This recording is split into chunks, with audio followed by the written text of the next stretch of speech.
Hello friends, welcome back to சேமிப்புலகம். ஜனவரி மாதத்துக்கான என்னோட பட்ஜெட் வீடியோ வந்து நான் அப்லோட் பண்ணியிருந்தேன். அதில் ஒரு சில பேர் வந்து கமெண்ட்டில் வந்து கேட்டிருந்தாங்க, எங்களுக்கு வந்து மாத வருமானம் 20,000 ரூபாய், 20,000 ரூபாய்க்கு நீங்கள் பட்ஜெட் சொல்லுங்கள் அப்படின்னு சொல்லிட்டு. நான் இன்ஸ்டாகிராம்லேயும் வந்து என்னோட பட்ஜெட் வீடியோ அப்லோட் பண்ணும்போது நிறைய பேர் காமனாக வந்து கேட்டிருந்தது பார்த்தீங்க அப்படின்னா 20,000 ரூபாய்க்கு பட்ஜெட் வீடியோ போடுங்க அப்படின்னு சொல்லிட்டு. ஸோ வந்து இப்போ 20,000 ரூபா நீங்கள் சம்பாதிக்கிறீங்க அப்படின்னா எப்படி பட்ஜெட் போடலாம் அப்படின்னு சொல்லிட்டு உங்களுக்கு ஒரு ஐடியாவுக்காக இந்த வீடியோ வந்து ஷேர் பண்ணுறேன். வீடியோவை ஸ்கிப் பண்ணாமல் கடைசி வரைக்கும் பாருங்கள், கண்டிப்பாக உங்களுக்கு யூஸ்ஃபுல்லாக இருக்கும். நான் சொல்லக்கூடிய இந்த 20,000 ரூபா பட்ஜெட் பார்த்தீங்கன்னா உங்கள் வீட்டில் வந்து 2 பேர் அப்படி இல்லைன்னா 3, அதிகபட்சம் 4 பேர் வரைக்குமே இந்த பட்ஜெட் வந்து கரெக்டாக இருக்கும். உங்கள் வீட்டில் 2 பெரியவங்க 2 குழந்தைங்க இருக்காங்க அப்படின்னா, அப்படி இல்லைன்னா 2 பெரியவங்க ஒரு குழந்தை இருக்குது அப்படின்னா நீங்கள் வந்து இந்த பட்ஜெட்டை வந்து யூஸ் பண்ணி பார்க்கலாம். இப்போ வந்து இந்த பட்ஜெட்டை வந்து நான் ஃபுல்லாக சொல்கிறேன், நீங்கள் வந்து ஸ்கிப் பண்ணாமல் பாருங்கள். ஃபஸ்ட்டு பார்த்தீங்க அப்படின்னா எல்லாருக்குமான செலவு வந்து வாடகை தான். ஸோ வாடகை தான் நம்ம ஃபஸ்ட்டு கொடுக்க வேண்டிய செலவாக இருக்கும். வாடகை வந்து நீங்கள் 5,000 ரூபாய்க்குள்ளே பார்த்துக்கிறது நல்லது. அப்படி நீங்கள் 20,000 ரூபா தான் சம்பளம் வாங்குறீங்க அப்படின்னா வாடகை நீங்கள் அதிகமாக கொடுத்தீங்க அப்படின்னா உங்களால் மற்ற செலவுகளை பண்ண முடியாது, சுத்தமாக சேமிக்கவே முடியாது. ஸோ அதனால வாடகை முடிஞ்ச அளவுக்கு கம்மியாக பாருங்கள். இந்த 5,000 ரூபாங்கிறது ஒரு சில பேருக்கு அதிகமாக இருக்கலாம், ஒரு சில பேருக்கு கம்மியாக இருக்கலாம். ஸோ நீங்கள் இருக்கக்கூடிய இடத்த பொறுத்து தான். உங்களுக்கு வந்து சொந்த வீடோ இல்லை லீஸுக்கோ இருந்தீங்க அப்படின்னா ரொம்ப நல்லது. அப்படி இல்லைங்கிற பட்சத்தில் வாடகை கம்மியாக இருக்கக்கூடிய வீட்டில் வந்து நீங்கள் வந்து இருங்க, அப்போ தான் உங்களுக்கு ரொம்ப நல்லது. நீங்கள் வந்து அதிக வாடகை கொடுத்துக்கிட்டு இருக்காதீங்க. நீங்கள் வீடு மாறி வாடகை கம்மியாக கொடுக்கக்கூடிய இடத்துக்கு போனீங்கன்னா நிறைய சேமிக்கலாம்.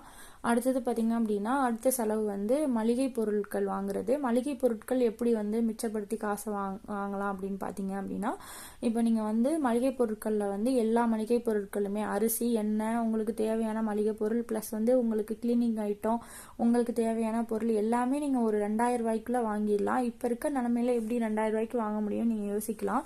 அப்போ வந்து ரேஷன் கடையிலே பார்த்தீங்க அப்படின்னா அரிசி, அப்புறம் சர்க்கரை, கோதுமை, பருப்பு எல்லாமே கொடுக்குறாங்க. அதெல்லாம் நீங்கள் யூஸ் பண்ணிக்கிறது ரொம்ப நல்லது. இப்போ நீங்கள் மளிகை பொருளில் வந்து ஒரு பருப்பு வாங்குறீங்க அப்படின்னா ஒரு 1/4 கிலோ பருப்பு வாங்குறீங்கன்னா இங்கே கொடுக்கக்கூடிய பருப்பை நீங்கள் மிக்ஸ் பண்ணி யூஸ் பண்ணிக்கலாம். நீங்கள் வெறும் அந்த பருப்பை போட்டால் கூட சில பேருக்கு பிடிக்காது. ஸோ மிக்ஸ் பண்ணி அந்த மாதிரி பண்ணிக்கலாம். அதே மாதிரி ரேஷன் கடையில் கொடுக்கக்கூடிய அரிசியெல்லாம் நீங்கள் இட்லிக்கு போட்டுக்கலாம். சீனி கொடுக்குறாங்க, கோதுமை எல்லாமே நீங்கள் யூஸ் பண்ணிக்கோங்க. அப்படி பண்ணும்போது உங்களுக்கு எண்ணெய் கூட கொடுக்குறாங்க. ஸோ அதனால இங்கே செலவு உங்களுக்கு குறைஞ்சிரும். ஸோ அந்தமாரி நீங்கள் பார்த்துக்கோங்க. அடுத்தது பார்த்தீங்கன்னா பாலுக்கு வந்து உங்களுக்கு செலவு வந்து ஒரு 1,000 ரூபா போட்டிருக்கேன் மாதத்துக்கு. இந்த பால் செலவு 1,000 ரூபாங்கிறது எங்கள் ஏரியாவில் இருக்கக்கூடிய அமௌண்ட்டை வச்சு நான் போட்டிருக்கேன். உங்கள் ஏரியாவில் கூடுதலாக இருக்கலாம், இல்லை குறைச்சிருக்கலாம். ஸோ அதுக்கேற்ற மாதிரி போட்டுக்கோங்க. காய்கறிக்கு வந்து நான் 1,000 ரூபா போட்டிருக்கேன். காய்கறியுமே எங்கள் ஏரியாவில் இருக்கிற அமௌண்ட்டுக்கு தான் நான் போட்டிருக்கேன். நான் வாரத்துக்கு ஒரு தடவை போயிட்டு காய்கறி வாங்குவேன். வெங்காயம், தக்காளி, மற்ற காய்கறி எல்லாமே நான் சந்தையில் தான் வாங்குறேன். எனக்கு ரொம்பவே ரேட்டு கம்மியாக இருக்குது. எங்களுக்கு பக்கத்தில் சந்தை இருக்குது. ஸோ நாங்கள் அங்கே போய் என்ன பண்ணுவேன்னா கூறு கட்டி காய்கறி வச்சுருப்பாங்க. விவசாயிகள் வந்து நேரடியாக வைப்பாங்க. அவங்கள்ட்ட நான் வாங்கும்போது எனக்கு ரேட்டு கம்மியாக கிடைக்கும். கீரை, அப்புறம் எனக்கு தேவையான எல்லாமே நான் வாங்கிட்டு வந்துடுவேன். எனக்கு 200 ரூபா தான் வாரத்துக்கு ஆகுது. நாங்கள் 2 பேர் தான் இருக்கோம், நானும் என் ஹஸ்பண்ட் மட்டும்தான். ஸோ எனக்கு 1,000 ரூபா ஆகுது. உங்களுக்குமே நீங்கள் ஒரு 2 பெரியவங்க 2 குழந்தைங்க இருக்காங்க அப்படின்னா தாராளமாக நீங்கள் 200 ரூபாய்க்கு நீங்கள் மிச்சம் முடிச்சு வாங்கலாம். ஸோ அதுமாரி நீங்கள் வாங்கிக்கோங்க. பழமுமே வந்து வாரத்துக்கு ஒரு தடவை 200 ரூபாய்க்கு வாங்கினீங்கன்னா மாதத்துக்கு உங்களுக்கு 1,000 ரூபா பழத்துக்கு நீங்கள் எடுத்து வைங்க. நான்வெஜ்ஜுக்கு வந்து வாரத்துக்கு 200 ரூபா அப்படின்னு சொல்லிட்டு மாதத்துக்கு 1,000 ரூபா எடுத்து வைங்க. ஒரு சில பேருக்கு இது அதிகமாக இருக்கலாம், ஒரு சில பேருக்கு இது கம்மியாக இருக்கலாம். நான் வந்து நான்வெஜ்ஜில் வந்து மட்டன் வாங்க மாட்டேன். சிக்கன், அப்புறம் ஃபிஷ்ஷு, முட்டை மட்டும் தான் வாங்குவோம். ஸோ எனக்கு வந்து அமௌண்ட் கம்மியாக இருக்கும். நீங்கள் மட்டன் வாங்கினீங்கன்னா எக்ஸ்ட்ரா உங்களுக்கு அமௌண்ட் ஆகும். நீங்கள் அதுக்கேற்ற மாதிரி நான்வெஜ்ஜுக்கு வந்து ஒரு அமௌண்ட் ஒதுக்கிடுங்க. உங்களுக்கு எவ்வளோ ஆகுதுன்னு பார்த்துட்டு கேஸ், கரண்ட் பில் இது ரெண்டுமே நம்ம வந்து 2 மாதத்துக்கு ஒரு தடவை தான் கட்டுற மாதிரி இருக்கும், வாங்குற மாதிரி இருக்கும்.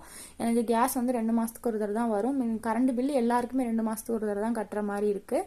100 யூனிட் வரைக்கும் நமக்கு ஃப்ரீயாக தான் கொடுக்குறாங்க. அதுக்கேற்ற மாதிரி கரண்ட்டை நம்ம மிச்சப்படுத்தி வந்து பண்ணோம் அப்படின்னா நமக்கு காசு வந்து மிச்சப்படுத்தலாம். கேஸ் வந்து ஒரு 1,000 ரூபா அமௌண்ட் வரும் ஒரு கேஸோட விலை. ஒரு மாதத்துக்கு நீங்கள் ஒரு 500 ரூபா எடுத்து வச்சுருங்க. அடுத்தது பார்த்தீங்கன்னா கரண்ட் பில்லும் வந்து 1,000 ரூபா வந்து கிட்ட வந்து இது நான் அதிகமாக கம்மியான்னு தெரியல, நான் அதிகமாகவே போட்டிருக்கேன். உங்களுக்கு இதை விட கம்மியாகவும் வரலாம், இதை விட அதிகமாக வரலாம். அதுக்கேற்ற மாதிரி நீங்கள் பார்த்துக்கோங்க. 20,000 ரூபா தான் உங்களுக்கு வருமானம் வருதுன்னா நீங்கள் செலவுகள் எல்லாம் இந்த கரண்ட் பில்லு, கேஸ்லாம் குறைக்க பாருங்கள். கரண்ட் பில்லுக்கு ஒரு மாதம் ஒரு 500 ரூபா அப்படின்னா 2 மாதத்துக்கு நீங்கள் 1,000 ரூபா எடுத்து வைக்கிற மாதிரி இருக்கும். அடுத்தது ஃபோன் ரீசார்ஜுக்கு பார்த்தீங்க அப்படின்னா உங்கள் வீட்டில் 2 ஃபோன் இருக்குன்னா ஒரு ஃபோனுக்கு 250 ரூபா அப்படின்னா 2 ஃபோனுக்கு 500 ரூபா நான் வந்து போட்டிருக்கேன். அப்புறம் வந்து மெடிக்கல் செலவுக்கு ஒரு 1,000 ரூபா கண்டிப்பாக நீங்கள் எடுத்து வச்சுருங்க. உங்கள் குழந்தைங்களுக்கு திடீர்னு உடம்பு முடியல அப்படின்னா நீங்கள் பக்கத்தில் இருக்கக்கூடிய ஒரு கிளினிக் கூப்பிட்டு போகிறீங்க அப்படின்னா அங்கே டாக்டர் ஃபீஸு அப்புறம் வந்து உங்களுக்கு மருந்து மாத்திரை அதெல்லாம் உங்களுக்கு ஒரு 1000 ரூபா கிட்ட வந்துடும். உங்களுக்கும் உடம்பு முடியலனாலும் உங்களுக்கு ஒரு எமர்ஜென்சிக்கு தேவைப்படும். ஸோ அதனால் ஒரு 1000 ரூபா வந்து எடுத்து வச்சுருங்க. இது நார்மலாக இருக்கக்கூடிய மெடிக்கல் எமர்ஜென்சி தான். உங்களுக்கு ஏதாவது ஹெல்த் இஷ்யூஸ் இருந்தது அப்படின்னா அதுக்கேற்ற மாதிரி உங்களுக்கு செலவு அதிகமாகும். ஸோ அதை நீங்கள் பார்த்துக்கோங்க. அடுத்தது பார்த்தீங்கன்னா பெட்ரோலுக்கு ஒரு 1000 ரூபா எடுத்து வச்சுருக்கேன். பெட்ரோலுக்கு வந்து இந்த 1000 ரூபாங்கிறது வந்து பார்த்தீங்கன்னா ஒரு சில பேருக்கு அதிகமாக இருக்கலாம், ஒரு சில பேருக்கு கம்மியாக இருக்கலாம். நீங்கள் எவ்வளோ வந்து பெட்ரோல் யூஸ் பண்ணுறீங்க அப்படிங்கிறத பொறுத்து இருக்குது. நீங்கள் முடிஞ்ச அளவுக்கு பப்ளிக் டிரான்ஸ்போர்ட் வந்து யூஸ் பண்ணிக்கோங்க. நீங்கள் இப்போ வேலைக்கெலாம் போகிறீங்க அப்படின்னா நீங்கள் பப்ளிக் டிரான்ஸ்போர்ட் யூஸ் பண்ணிக்கிட்டிங்கன்னா உங்களோட பெட்ரோல் செலவு கம்மியாகும். உங்கள்கிட்ட ஓன் வெஹிக்கிள் இருந்தாலும் அதிகமாக நீங்கள் பெட்ரோல் செலவு உங்களுக்கு ஆகாது. ஸோ அதுக்கேற்ற மாதிரி பார்த்துக்கோங்க. ஸ்நாக்ஸுக்கு ஒரு 500 ரூபா ஒதுக்கியிருக்கேன். முடிஞ்ச அளவுக்கு ஹெல்த்தி ஸ்நாக்ஸ் வாங்கி சாப்பிடுங்க. அவுட்டிங், ஃபங்க்ஷன், மூவி அதுக்கெல்லாம் வந்து ஒரு 3000 ஒதுக்கியிருக்கேன். இந்த செலவுகள் வந்து உங்களுக்கு வரலாம், வராமலையும் போகலாம். ஆனால் நீங்கள் ஒரு 3000 ஒதுக்கி வச்சுருங்க. திடீர்னு ஏதாவது அவுட்டிங் போனீங்க அப்படின்னா ஏதாவது வாங்குற மாதிரி இருக்கும், இல்லை வெளியில் போய் சாப்பிட்றீங்க அப்படின்னா ஒரு 1000 ரூபாய் கண்டிப்பாக ஆகும். ஸோ ஃபங்க்ஷன் ஏதாவது வருதுன்னா நீங்கள் மொய் செய்கிற மாதிரி இருக்கும். ஏதாவது மூவி வந்து உங்களுக்கு பிடிச்ச மூவி ரிலீஸ் ஆகுது நீங்கள் போய் பார்க்குறீங்கன்னா அதுக்கு ஒரு அமௌண்ட்டு. ஸோ ஒரு 3000 வந்து ஒதுக்கி வச்சுருங்க. இந்த செலவு ஆகலைன்னா இதை கூட நீங்கள் சேமிப்பாக மாற்றலாம். ஆர்டி கட்டலாம், இல்லை நகை சீட்டு கட்டலாம், எது வேணால் நீங்கள் பண்ணிக்கலாம். ஸோ ஒரு 3000 ஒதுக்கி வச்சுருங்க. இது இல்லாமல் உங்களுக்கு ஏதாவது செலவு இருந்ததுன்னா அதையும் நீங்கள் அதர்ஸில் வந்து ஆட் பண்ணிக்கோங்க. டோட்டலாக வந்து பார்த்தீங்க அப்படின்னா இது வரைக்கும் வாடகையிலேருந்து எல்லா செலவையும் டோட்டல் பண்ணோம் அப்படின்னா 18,000 ரூபா வருது. ஸோ வந்து உங்களுக்கு 20,000 ரூபா நீங்கள் சம்பாதிக்கிறீங்கன்னா 18,000 ரூபா உங்கள் தேவைகளுக்கே போயிடும். இதில் சில பேருக்கு வந்து தேவைகள் வந்து வேறு வேறு மாதிரி இருக்கலாம். இதில் இருக்க சில தேவைகள் வந்து சில பேருக்கு இருக்காது, சில பேருக்கு வேறு மாதிரி ஏதாவது தேவைகள் இருக்கலாம். அதுக்கேற்ற மாதிரி நீங்கள் வந்து பட்ஜெட் போட்டுக்கோங்க. இது வந்து காமனான பட்ஜெட் தான், எல்லாருக்கும் ஒரே மாதிரி பட்ஜெட் இருக்காது, அதை புரிஞ்சுக்கோங்க. உங்களுக்கு ஏற்ற மாதிரி நீங்கள் வந்து பட்ஜெட் போட்டுக்கோங்க. ஸ்கூல் ஃபீஸ்க்கு வரலாம். ஸ்கூல் ஃபீஸை பொறுத்த வரைக்கும் பார்த்தீங்கன்னா உங்களுக்கு ஒரு குழந்தை இருக்கா, 2 குழந்தை இருக்கா, அதுக்கேற்ற மாதிரி நீங்கள் ஸ்கூல் ஃபீஸ் வந்து கட்டுற மாதிரி இருக்கும். நீங்கள் வந்து எந்த ஸ்கூலில் சேர்த்துருக்கீங்களோ அதுக்கு சில ஸ்கூலில் ஃபீஸ் கம்மியாக இருக்கும், சில ஸ்கூலில் ஃபீஸ் அதிகமாக இருக்கும். எனக்கு ஸ்கூல் ஃபீஸ் பற்றி எதுவுமே தெரியாது, எந்த ஐடியாவும் கிடையாது. உங்களுக்கு ஏதாவது ஸ்கூல் ஃபீஸ் பற்றி தெரிஞ்சதுன்னா கமெண்ட்டில் வந்து தெரியப்படுத்துங்க. ஸோ வந்து நீங்கள் சேவிங்ஸ் வந்து பார்த்தீங்கன்னா ஆர்டி வந்து ஒரு பேங்க்கில் வந்து ஒரு 1000 ரூபா போட்டிங்கன்னா அது ஸ்கூல் ஃபீஸ் கட்டுறதுக்கு நீங்கள் யூஸ் பண்ணிக்கலாம். மாதம் 1000 ரூபா அப்படின்னா ஒரு வருஷத்துக்கு 12,000 வரும். ஸோ அதை ஃபீஸ் கட்டுறதுக்கு யூஸ் பண்ணிக்கலாம். இது அதிகமாக கம்மியான சாரி எனக்கு தெரியல, நீங்கள் கமெண்ட்டில் சொல்லுங்கள். அடுத்து ஒரு கோல்ட் ஷீட்டுக்கு ஒரு 1000 ரூபா கட்டிக்கலாம். ஸோ உங்கள்கிட்ட இருக்க அந்த 2000 ரூபாய் ஏதாவது ஒரு சேவிங்ஸ் வந்து பண்ணுங்கள். ஆர்டியோ இல்லை வந்து கோல்ட் ஷீட் நகை சீட்டோ போடுங்க. இது வந்து போட்டு வச்சுட்டிங்கன்னா உங்களுக்கு வந்து யூஸ்ஃபுல்லாக இருக்கும். நீங்கள் வந்து கடன் முடிஞ்ச வரைக்கும் வாங்காதீங்க. கடன் வாங்கியிருந்தீங்கன்னா அதை அடைக்க பாருங்கள். இந்த பட்ஜெட் எப்படி இருக்குது அப்படின்னு சொல்லுங்கள். இதில் வந்து உங்களோட தேவைகள் என்ன இருக்குது, இதில் ஏதாவது நிறை குறைகள் எது இருந்தாலுமே கமெண்ட்டில் வந்து தெரியப்படுத்துங்க.